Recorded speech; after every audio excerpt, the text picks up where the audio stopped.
আসসালামু আলাইকুম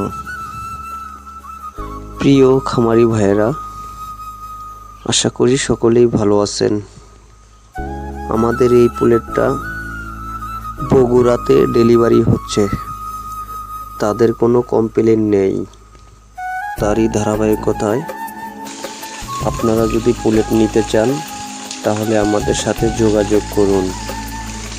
আমাদের কাছে পুলেট পাবেন 12 সপ্তাহ থেকে শুরু করে 17 সপ্তাহ পর্যন্ত নিতে পারবেন। আপনারা যেখান থেকেই পুলেট কিনেন না কেন, বয়স এবং ওজনটা মিলিয়ে নেবেন। আমাদের ভ্যাকসিন শিডিউল যে কটা করা থাকবে সেটা আপনাদেরকে আমরা বলে দেব, আর বাদ বাকিগুলা আপনাদের করে নিতে হবে। আশা করি সকলেই ভালো থাকবেন। আসসালামু আলাইকুম।